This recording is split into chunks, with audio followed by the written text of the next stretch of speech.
Yes. and multiplying it. Multiplying it. And multiplying it through interest. No. By putting employing into it business. rightly. Yes, Yes, yes, okay. yes, yes. And even I our hope you're right. and professionals. Pardon, I didn't hear, sir. I said I hope you're right that they're multiplying it and not wasting it. Yeah. Okay, yes. Is it allowed? And even our professionals are taking lots of I'll money. explain, I know. You know, this question is so familiar to me. Yeah. The fact is that, as I told earlier, if a whole system is wrong in the sight of Islam, whole financial system, the question is how can an individual survive in that system without having any brush with that system? Is it possible or is it not? Now, I believe, as every man who has a sense of economy should believe, that it's not possible. In daily transactions, you at least buy things which were,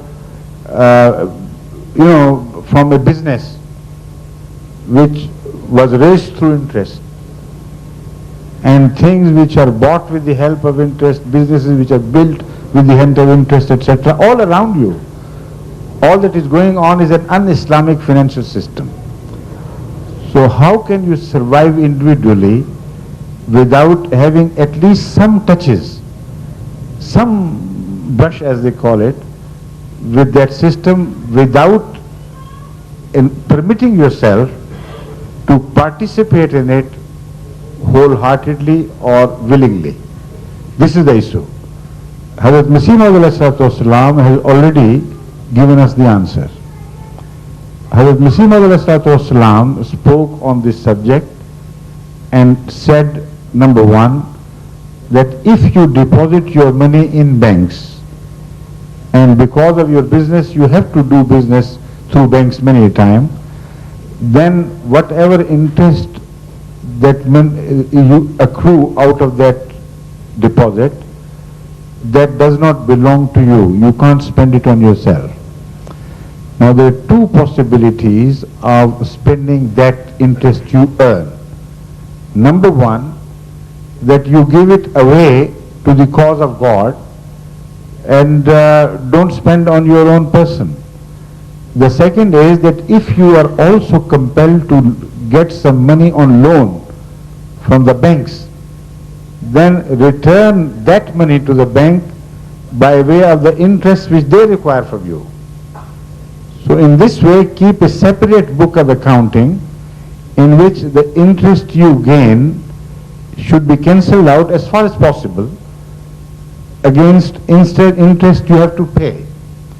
Now I know this is not necessary for that to be balanced out ultimately as zero, but this is the maximum you can do.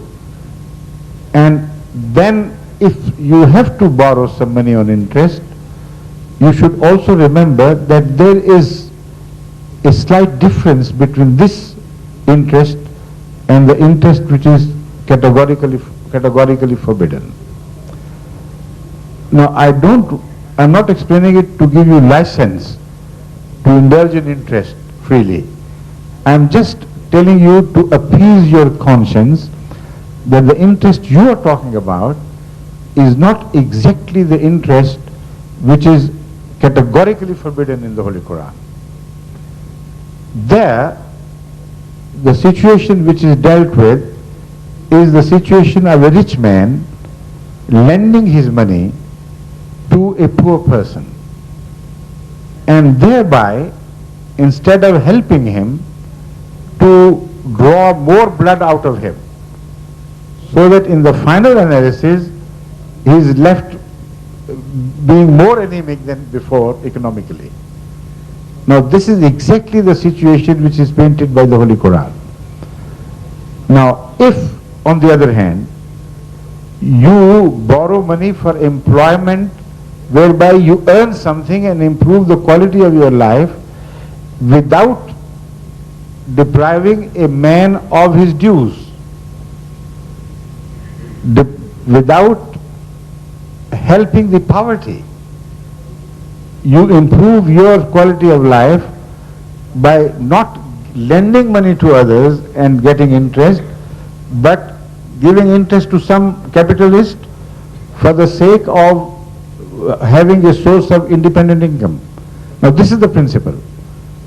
Now this is somewhat different, but if we give license to individuals to decide for themselves, then there will be no end to this process of indulging in interest transactions. So this is why in Ahmadiyya we advise very strongly not to permit yourself to deal in interest transactions unless economically, for the sake of the survival of your business, you are compelled to deal with this. And there, it is not just my word, it is the word of Hazrat Masih Maud, that an Ahmadi businessman, when he is compelled to borrow money from banks, otherwise his business cannot survive, he has to pay back in terms of interest accrued by the bank, but this is something which you can't do away with. Or it will be a community suicide, economic suicide of the entire community. Hazur, whenever a businessman takes money, he expects that the business will prosper. But many times transactions go sour. Exactly, that's right. But if he borrows money without interest, will the rule applicable be a different rule? Nobody will lend him money. No. In Islamic system, we know many Ahmadis lend money to others without interest. Will that money be employed more wisely?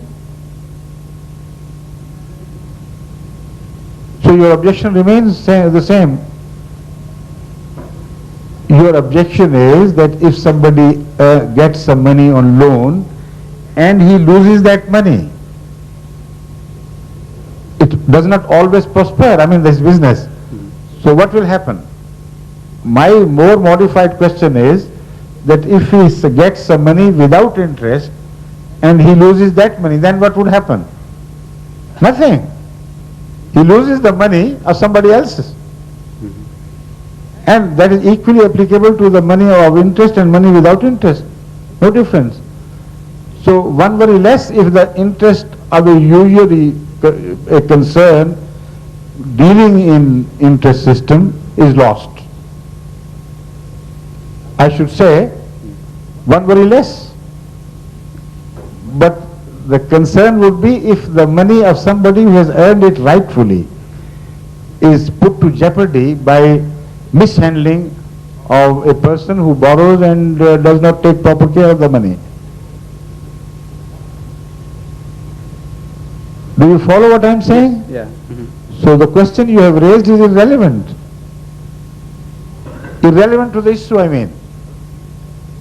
In a system, in an economic system where banks must play a role in shaping the economy, and where individuals are many a time compelled by economic necessity to borrow money from them.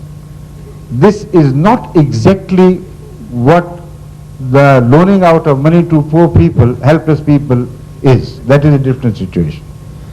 So it is objectionable, of course, but less objectionable.